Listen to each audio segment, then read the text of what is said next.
Okay, so we're off to a wedding this afternoon and made us think about many years ago, yes. our wedding. When we got married. Yes. And we were a young couple.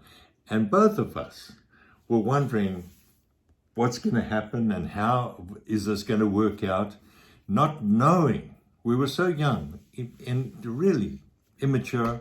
All we knew is we really loved each other. Yeah, that's it. We didn't know what the future held. In fact, I kind of thought, am I marrying the right person? People around us crashing their weddings, and what about am I supposed to marry another person? And no, as I look down back over the years, how incredibly God created us and put us together.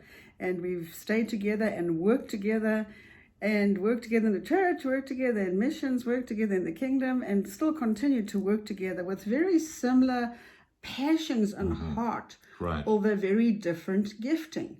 So when we started out, we didn't know about gifting. You were working in advertising Yes. and marketing, Yes. a businessman. Yes. I was a businessman. Yes. Until the day that I was called into the ministry Yeah. and didn't have a clue. And he was climbing the ladder of success in advertising, very young executive, moving up the ladder of success. I was a homemaker at home, looking after kids. And it was amazing when God called you on the road. You were driving home. I was coming back from a business trip, and it was, I don't know if you can relate to this, but I'm very excited. I'm going to see my family, my wife, my kids. I've got all the food and fruit in the trunk, and I can't wait to give it to them. And I'm driving and I'm singing, and all of a sudden the car fills up with this, it's like this presence. And I heard this voice say two words: follow me. And here we are. We're still following him. 54 years later, we're still following him. And God was speaking to me in a similar way at the same time about call intermissions. I worked with the kids. I ran the children's program in the church we were in. We had an amazing pastor. He mentored us and taught us. And Roy worked with I handled the youth, and then would run the combis and take combi loads of people to the church and then drop them off afterwards as well. It was quite something. We were totally dedicated in what we were doing. Yeah, our hearts were together. We had three children by that time. Our kids always were with us when they were doing when they were little young, childcare, then Sunday school, and then youth. We did youth with them. And so we worked together. And then one day, God really called us to go into missions. And the two of us both, it took a year from the time we got the sense we were supposed to do that until we actually sold home, sold cars. Roy left his job and packed up our family, 3 children, and we went into a missions training program so that we could be trained to become missionaries.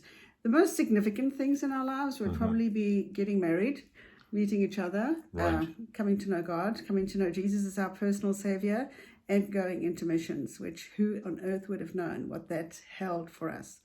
Now, one of the things we want to just focus on for this talk is the way God gifted us and our little journey of learning who we are. Because when we started out, we wouldn't have known, we didn't know anything about personality profiling. We didn't know what a DISC profile was. We didn't know what spiritual gifts were. And on our journey, we began to learn about this. I think the first thing we learned about was the spiritual gifts. And what are your spiritual gifts? Mine is leadership, wisdom, and discernment. Yeah, and it's kind of amazing because as we look back on it now, and the kind of ministry Roy's involved in, and it's kind of like so amazing how God uses him to just minister into people's lives. My spiritual gifts are leadership and mercy and exhortation, encouraging people. So those were very exciting to hear about, didn't change too much. We just were like an affirmation of how God had made us. And then we came to the personality profiling. The first one we did was the DISC. And on the DISC, I am an IDC, and Roy is I'm a DC. So D is dominant, I is influential, S is supportive, and C is compliant. I and D are extrovert, and the S and C are introverted people. I and S are people, and D and C are task people. So Roy is a DC.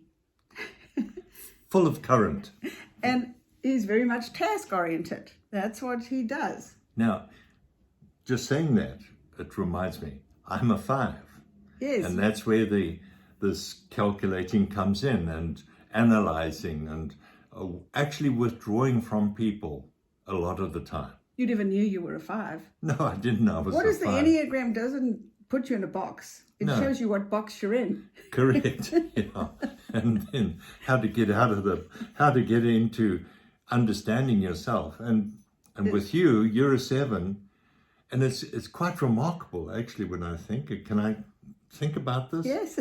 It's phenomenal. I analyze things and tend towards the negative side of things, and Barbara's on this full steam ahead and new ideas, and it's like, whoa, slow down. He puts the brakes on. I put the brakes on. Accelerator. She's got a lead foot on the accelerator.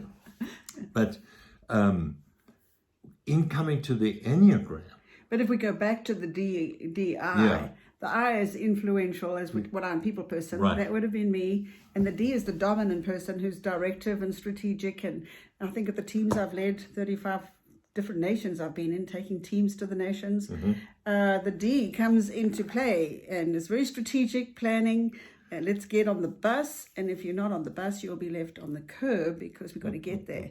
And the I person's really nice and friendly and happy. The C person inside of me is the person that seeks God, and that's where I meet him and study, and very focused. So one of the interesting things about that discovery we made many, many years ago, and as a 7, one of you have different subtypes in each of the types, in each of the 9 types. I'm being the 7. A 7, when they're growing, they move to a 5.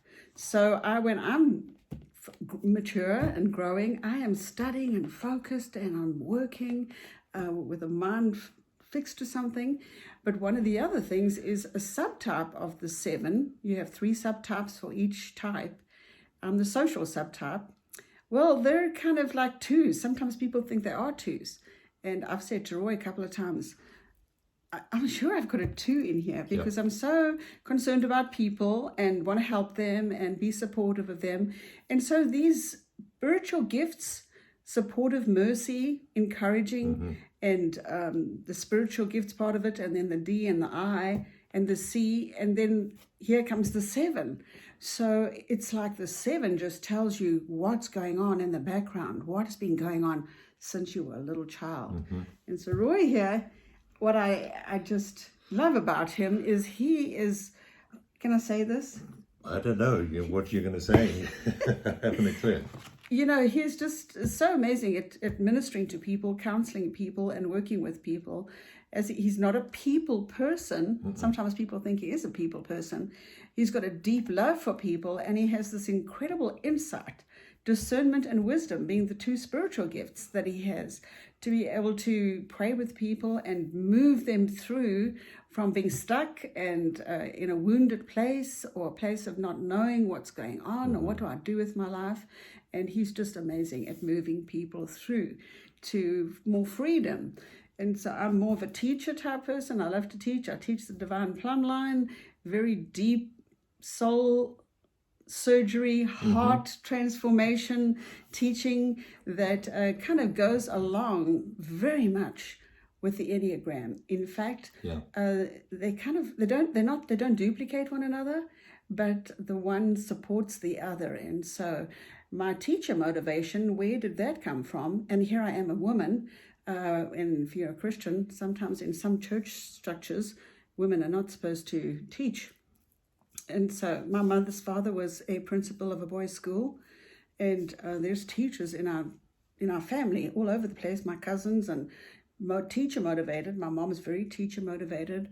My dad was a medical doctor, and so he was very into studying. Very brilliant man, very broken emotionally, a real broken person. So in me was this teacher. No matter where I was, I could Yeah. figure out and love to study and learn. And so I had a lot of struggle with my identity and had some discussions with God as to, have you made a mistake? Because women are not supposed to be like this, and my brain functions like a man. And so God had to work with me to embrace who he had created so that I could fully function. So that was part of my journey, just in growing and discovering these gifts, and then God showing me who I am. I want to add in here that when we came to America, Yeah. I was extremely grateful that we actually met up with the Egalitarian Society, the intelligentsia of in America, professors and doctors, and noticed the equality in their relationships between husband and wife, not one above the other or subservient to the other, but different in their gifting. And it's like, it so spoke to me, and it was so insightful and revelatory, because I'd come from a chauvinistic society in South Africa, and here I come and I see the gifting of these people and how they flow together, and have incorporated that into our lives. And it's Barbara's an incredible teacher, and wherever we go, she's teaching and helping people, and has done it for years. And I take some of her notes. I will take some of her notes, because what she does, what she's written, is extremely well prepared. And that experience actually of meeting these people, God puts you in touch with people. It's amazing. And we were up in Minneapolis, and I was working in an organization called Women's Leadership Network, and somehow connected with these people.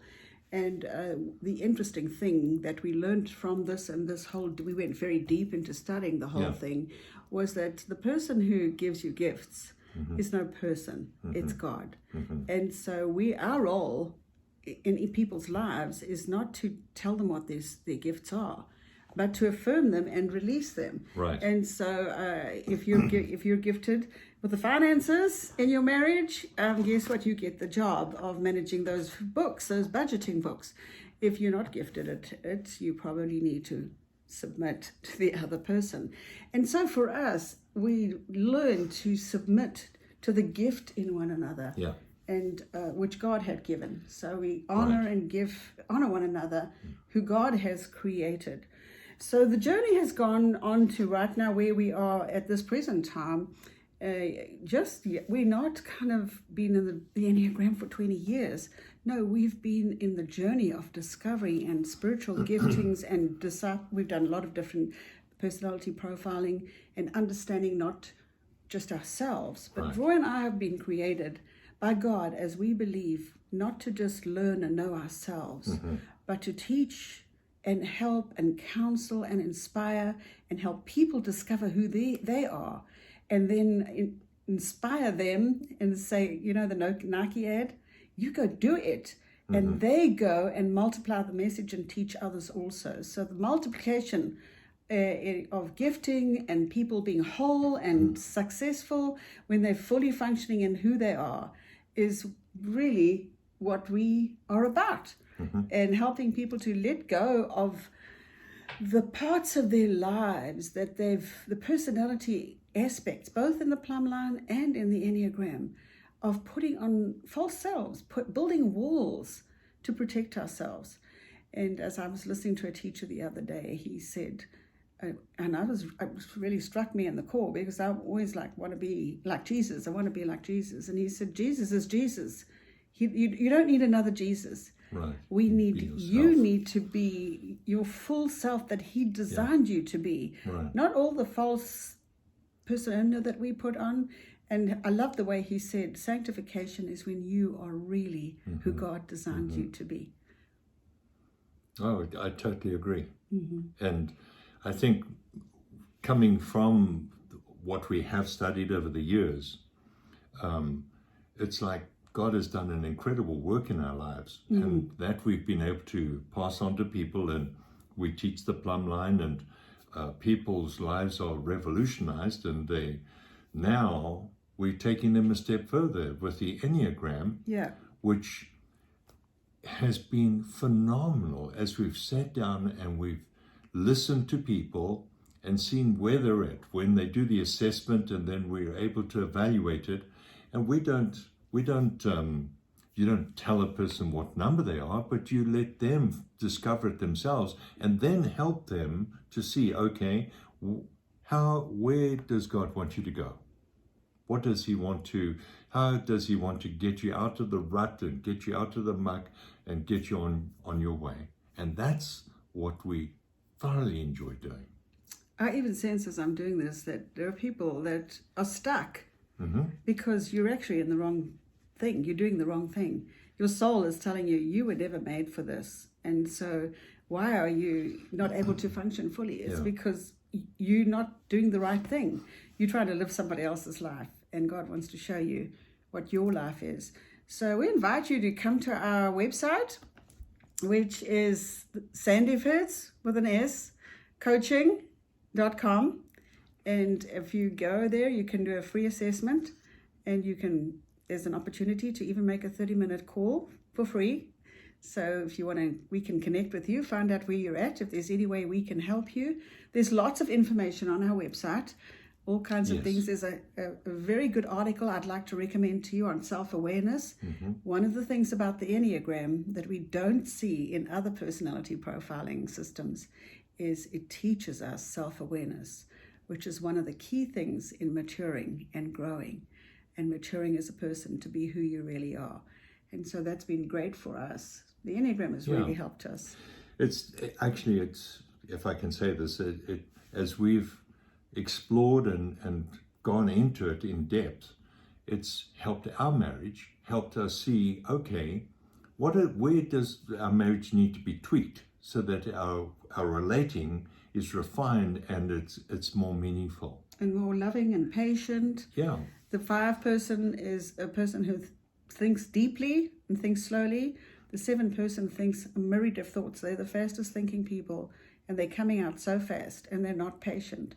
And so I've always asked Roy, told him some wonderful, adventurous, risk-taking thing that we could do, and ask him what he thinks. And he's like, well, I'll have to think about that. And I'm like, for a day? A week? A year? How long? And now 10 minutes. Now we understand, and he understands how I function and think, and why I do that. Why do I think and have these incredible visions, very visionary in my whole thinking pattern? And some of it, of course, is divine and good. Your gifts are good, and there can also be your greatest weakness. And so one of the reasons why 7 has this ability to think and vision and be so fast thinking and all these ideas, it's actually an escape from pain, avoiding painful things. And so I've had to face that. And for the 5, what is the work that you've had to do as a 5? Cut down on the negative aspects, especially of life. I'm inclined to watch certain stations and pick up about what's happening in the world. And then what I do is I make the mistake of trying to explain that to Barbara, and in a negative sense. And I've learned now that is the worst thing I could do to a 7, because the 7 doesn't want to look at negativity. They're very optimistic. They're optimistic and they're positive, and they want to stay there. And so I realized I need to change. And I've embraced it, and I find it's changed my attitude towards a lot of things as well.